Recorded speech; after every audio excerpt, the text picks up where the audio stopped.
Hi, welcome to the Mathemagic channel. Today we look at this question from the AMC 10A 2024. Let's go.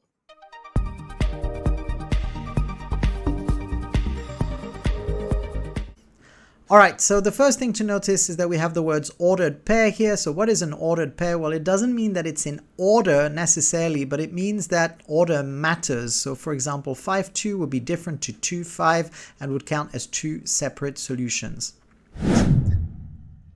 The next step is to try and understand what's happening with the square root. Essentially, when we do n squared minus the number 49, we get some number m. Now, when you take the square root of a number, typically the outcome is positive. For example, if you take the square root of 64, this will be 8. It is impossible to get negative 8 when you find the square root of a number. And so therefore, we know that m is going to be a positive number, or it could be equal to 0 as well. All right, so I'm sure there are many ways to solve this equation, and please feel free to share another method in the comments below. I think here that I'm going to go with the most traditional way, which is to square both sides. And so on the left-hand side, I'm going to get n squared minus 49, since squaring and square root cancel each other out. And on the right-hand side, I'll get m squared. Now, if I move the minus 49 to the right, minus becomes plus, so I'll get n squared equal m squared plus 49, which I can rewrite as n squared equal m squared plus 7 squared, since 49 is a perfect square. And so it'll be pretty interesting to see if there are triples such that m squared plus 7 squared equal n squared.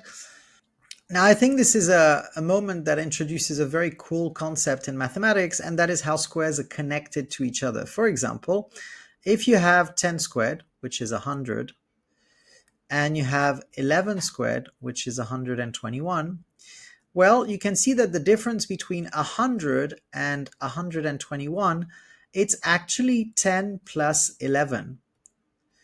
That's right. If you do 10 plus 11, you get 21, and that connects the numbers 10 squared and 11 squared. So in fact, square numbers, they have a distance between themselves, which are the two original numbers added together. You can look at another number, for example, or another pair of numbers, like let's say 30 squared, which is 900.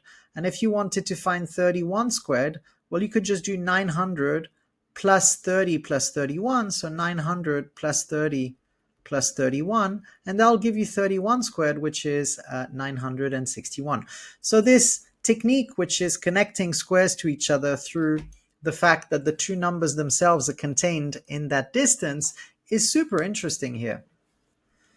So you could think about this in the following way now, which is, imagine you have two square numbers, m squared and n squared, and the distance between them is 49. And that distance is made up of the two numbers added together.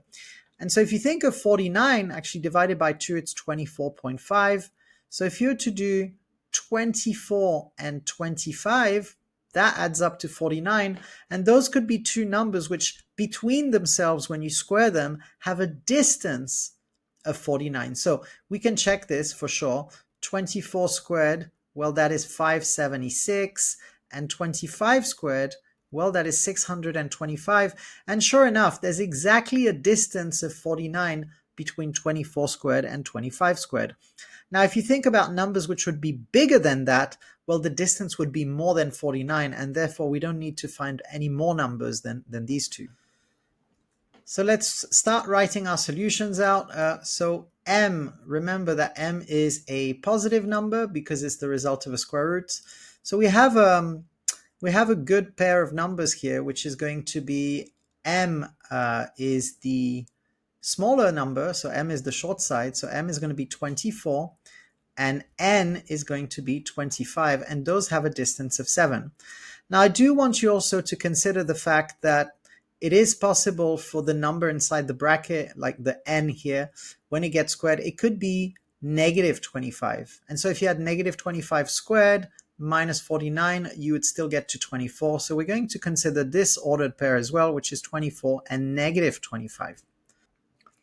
Now, I know I drew a right angle triangle here because this is what we saw, but it's also worth noting that probably m could also be 0. So if you imagine that m is equal to 0, then we have another solution where n squared could be 7 squared. So 7 squared minus 49, well, that's going to give you 0. So I think this is a solution worth mentioning as well. So in the case where m is 0, n could be 7. Now the negative of that is true as well. So if m is 0, n could be negative 7. And so just like I mentioned before, if the gap between the two numbers is bigger than 49, then that's two square numbers right next to each other, which have a gap of 49. If you take 26 and 27, the gap is already bigger than 49, so we're not going to have infinitely many solutions. In fact, these are the only 4 solutions I can think of right now, so that fits quite nicely. So I'll answer D, 4, and say that it's 24, 25, but also 24 and negative 25, 0, 7, because it doesn't have to be a right angle triangle, but also 0, negative 7, and that is going to be very good for this question. Thank you for watching the Math Magic channel today. This was an awesome Olympiad question. I really enjoy working with square numbers. Please make sure to like and subscribe, and we shall see you on the next one. Bye-bye.